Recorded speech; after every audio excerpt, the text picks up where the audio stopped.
When federal agents raided the lavish homes of hip-hop mogul Sean "Diddy" Combs last month, it sent shockwaves through the entertainment world. The heavy-handed tactics used against Combs' sons during the March 25th raid have sparked outrage, with his ex-girlfriend Misa Hilton accusing authorities of using excessive force and attempting to humiliate and terrorize the young black men. Hilton, who dated Combs in the early 90s, took to Instagram to share shocking surveillance footage from inside the rapper's $40 million Los Angeles mansion.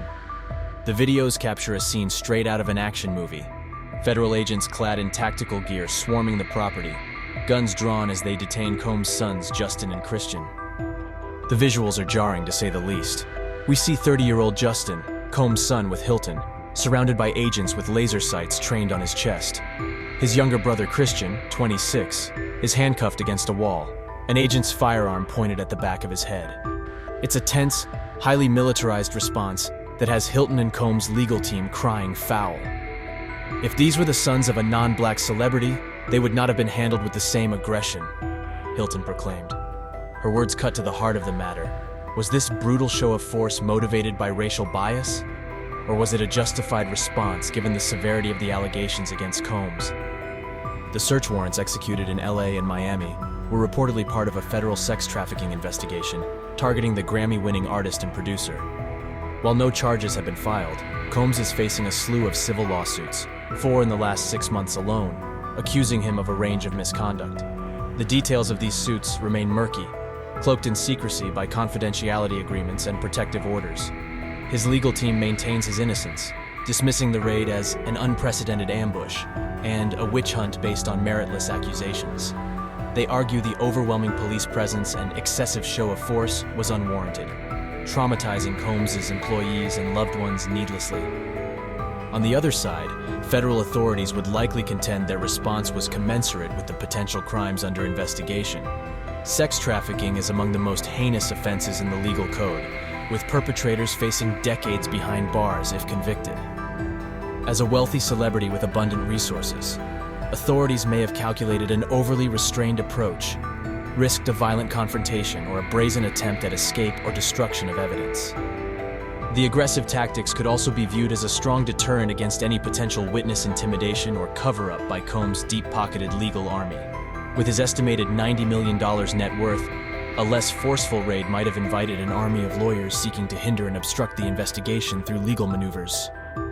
Of course, we must remember that at this stage, the allegations remain unproven. Combs is entitled to the presumption of innocence, yet the sordid accusations, combined with his considerable wealth and influence, understandably raise the stakes for law enforcement. A botched raid or kid gloves treatment could be catastrophic for victims and survivors. Ultimately, the appropriateness of the tactics employed will hinge on what, if any, illegal conduct is substantiated as investigations progress. If Combs is vindicated, the viral videos could become Exhibits A and B in civil rights litigation, alleging excessive force and racial profiling. Conversely, if evidence emerges corroborating claims of Combs' involvement in trafficking or other criminal behavior, the overwhelming show of force may be retrospectively justified as a necessary preventative measure to neutralize a potentially dangerous suspect. For now, the court of public opinion remains divided, with Combs' defenders decrying the traumatic raid as a grave injustice, and others insisting it reflected the grim reality of building a prosecutable case against someone with Combs' wealth and prestige. The summer's legal proceedings will likely shed more light on which narrative proves closer to the truth. What's clear is that the high-stakes raid has shattered the opulent facade of the hip-hop icon's empire, providing an unvarnished glimpse at the stark inequalities in how justice is meted out across America's racial lines.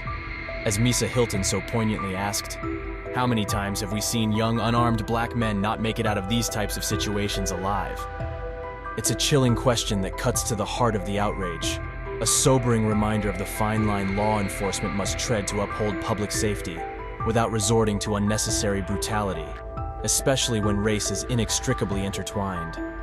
The integrity of the entire process now hinges on authorities' ability to deliver a fair, unbiased resolution, no matter how rich, famous, or influential the accused may be. If you want to stay updated on the latest developments in the Diddy raid scandal, be sure to subscribe and hit the notification bell. And let me know your thoughts on the case in the comments below. Was this an excessive show of force by authorities, or a justified response given the serious allegations? Like this video and share it with others to keep this important discussion going.